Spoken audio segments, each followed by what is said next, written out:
Materi kali ini kita akan membahas lagi tentang detail pengelasan pada standar ASMI B31.1.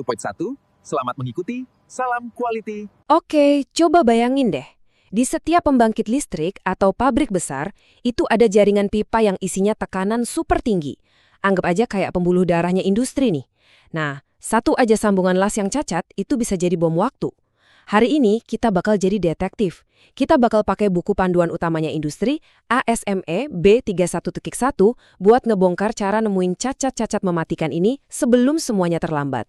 Coba deh bayangin lagi, di dalam pipa baja yang kelihatannya super kuat, ternyata ada retakan. Mungkin setipis rambut. Tapi retakan kecil ini siap membesar jadi bencana. Pertanyaannya sekarang, gimana caranya kita nemuin retakan itu sebelum terlambat? Nah, ini misi kita hari ini. Sip, ini dia roadmap kita. Pertama, kita bakal ngerasain dulu seberapa besar tekanannya. Terus kita bedah buku aturannya, si B311 ini. Habis itu kita langsung praktek, lihat cara deteksi cacat di permukaan, terus belajar melihat menembus baja. Terakhir, kita bongkar semua toolkit yang wajib dimiliki seorang inspektor. Siap? Yuk, kita mulai. Oke, kita masuk ke bagian pertama. Gini, lupain dulu pipa air yang ada di rumah ya, ini beda banget. Kita sekarang masuk ke dunia di mana taruhannya itu nyawa, dan hukum fisika itu nggak bisa dinego. Coba bayangin, uap panas, suhunya ratusan derajat Celcius, tekanannya itu cukup buat ngeluncurin roket. Nah, setiap sambungan las di pipa itu ibarat benteng pertahanan terakhir. Jadi, setiap milimeter lasan itu penting banget. Keselamatan ratusan orang dan kelangsungan pabrik yang nilainya triliunan rupiah itu bergantung sama lasan-lasan ini. Di sini, salah sedikit aja, nggak ada ampun. Terus, gimana dong caranya kita bisa yakin 100% setiap lasan itu aman? Jawabannya ada di kitab sucinya para insinyur perpipaan, kode ASME B31.1. Penting nih buat dicatat. B311 ini bukan sekedar aturan main lokal, bukan. Ini tuh bahasa universal untuk keselamatan perpipaan. Aturan ini diakui di seluruh dunia. Jadi insinyur di Indonesia sama insinyur di Jerman misalnya pakai standar keamanan yang sama persis. Inilah yang jadi fondasi kepercayaan di industri ini. Nah, ini poin yang krusial banget. Kutipan ini langsung dari kodenya doh. Dan intinya adalah, standar ini cuma peta. Dia bukan GPS yang otomatis nganterin. Dia nunjukin jalan, tapi tetap butuh keahlian, pengalaman, dan feeling seorang profesional buat baca medan dan ambil keputusan yang benar. Oke, khusus untuk pembahasan kita kali ini, kita kerucutin fokus kita ke bab CV. Anggap aja ini bagian paling intinya, manual buat seorang detektif cacat yang ngejelasin dengan detail gimana caranya para inspektur ini nemuin musuh yang nggak kelihatan. Yuk kita mulai dari yang paling gampang dijangkau dulu, cacat yang ada di permukaan lasan. Tapi jangan salah ya, walaupun di permukaan cacatnya ini bisa super kecil, nggak kelihatan mata telanjang. Tapi bahayanya sama aja. Metode pertama kita namanya Magnetic Particle Test atau disingkat MT. Ini andalan banget buat material ferromagnetik. Gampangnya, material apapun yang nempel di magnet kulkas, kayak baja karbon gitu. Nah, MT ini jagonya buat nemuin cacat yang ada di permukaan atau deket banget sama permukaan. Cara kerjanya tuh pinter banget. Jadi, seluruh area lasan itu kita jadiin magnet. Kalau ada retakan, sekecil apapun itu, medan magnetnya bakal bocor keluar. Nah, serbuk besi halus yang kita taburin itu bakal langsung ngumpul di tempat bocornya. Dan jadilah, dia kayak ngegambar peta yang jelas banget, nunjukin di mana letak cacat yang tadinya nggak kelihatan. Oke, lanjut. Metode kedua adalah Liquid Penetrant Test atau PT. Nah, kalau tadi MT cuma buat material magnetik, PT ini lebih fleksibel. Kerennya dia tuh bisa dipakai di hampir semua material padat yang nggak berpori, misalnya stainless steel atau aluminium, di mana MT udah nyerah. Prosesnya ini mirip sulap loh. Pertama, kita semprotin cairan pewarna yang super encer, biar dia nyerap ke celah-celah terkecil. Udah gitu, permukaannya kita bersihin, terus kita semprot pakai lapisan developer warna putih. Developer ini kerjanya kayak kertas isap, dia bakal narik lagi pewarna yang kejebak di dalam retakan. Hasilnya, muncul garis warna terang yang nunjukin dengan tepat di mana musuh kita bersembunyi. Nah, disinilah kita lihat seberapa tegasnya aturan B311. Ini bukan soal opini ya, tapi aturan pasti. Aturan nomor 1, paling dasar. Retakan atau indikasi linear apapun, sekecil apapun itu, langsung ditolak. Titik. Kenapa? Soalnya cacat linear itu ibarat kolektor tegangan, titik awal dari kegagalan.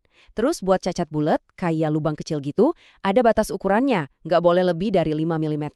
Dan yang lebih penting lagi, aturan soal pengelompokan. Nggak boleh ada 4 cacat berjejer terlalu dekat, karena itu bisa bikin jalur yang lemah. Aturannya super jelas, semuanya demi mencegah bencana. Sip, permukaan udah aman. Sekarang tantangan berikutnya lebih berat nih. Nemuin hantu di dalam mesinnya, cacat yang ngumpet jauh di dalam logam las. Nah, buat yang ini, kita butuh teknologi yang punya kekuatan super. Metode pertama buat ngintip ke dalam adalah radiografi atau RT. Cara paling gampang dan paling pas buat ngebayanginnya adalah, anggap aja ini ronsen atau X-ray, tapi buat baja. Prosesnya sama persis kayak ronsen di rumah sakit. Kita tembakin radiasi, nembus lasan ke sebuah film di baliknya. Bagian lasan yang bagus dan padat, itu kan nahan lebih banyak radiasi, jadi di film kelihatan lebih terang. Tapi, kalau ada cacat kayak gelembung udara atau retakan, lebih banyak radiasi yang lolos dan akhirnya bikin titik gelap di film. Jadi, kita dapat rekaman permanen, semacam foto 2D kondisi jeruan lasannya. Dan lagi-lagi, standarnya nggak bisa dinego. Aturan B311 itu nol toleransi buat cacat yang paling bahaya. Jadi, semua jenis retakan atau fusi yang nggak sempurna, itu di mana logam las nggak nyatu dengan benar, atau penetrasi yang kurang dalam, itu semua langsung ditolak. Kenapa? Karena cacat-cacat ini tuh udah kayak retakan struktur yang tinggal nunggu waktu aja buat membesar kena tekanan dan suhu tinggi. Makanya, radiografi ini alat yang ampuh banget buat nangkep penjahat kelas kakap ini. Oke, metode kedua buat ngeliat ke dalam adalah ultrasonic atau UT. Kalau tadi RT itu kayak X-ray, nah UT ini lebih mirip sonar kapal selam atau USG dokter. Dia pakai gelombang suara super tinggi buat memetakan bagian dalam logam dan nemuin cacat yang tersembunyi. Prosesnya dimulai dari kalibrasi yang teliti banget. Terus, ada probe yang ngirimin getaran suara ke dalam logam. Getaran ini jalan terus sampai nabrak sesuatu, terus mantul balik.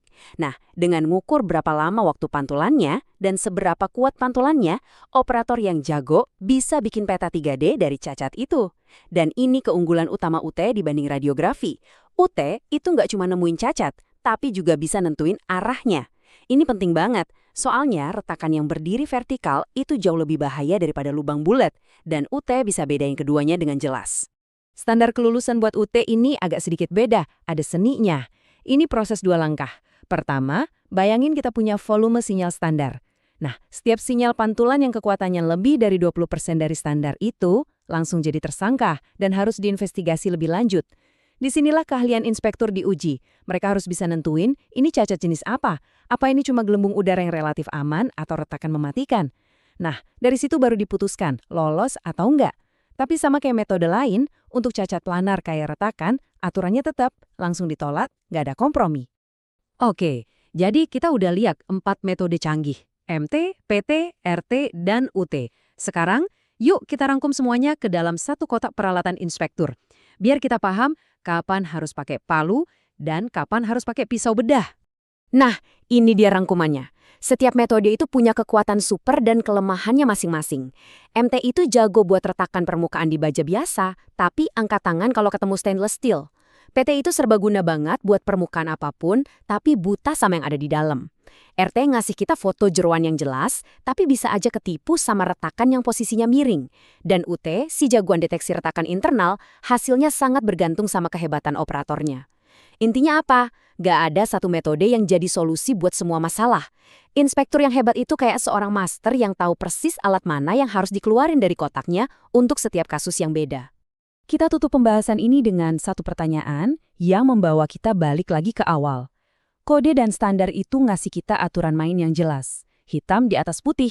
Tapi pada akhirnya seringkali butuh pengalaman dan judgement seorang insinyur buat ngelihat gambaran besarnya dan mengambil keputusan final soal keselamatan. Jadi, di tengah dunia yang penuh aturan kaku ini, seberapa besar sih peran intuisi dan keahlian manusia? Coba direnungkan. Terima kasih sudah menyimak penjelajahan kita kali ini. Jangan lupa untuk subscribe, like, dan share channel ini. Nyalakan juga lonceng notifikasi agar tidak ketinggalan update video inspeksi selanjutnya.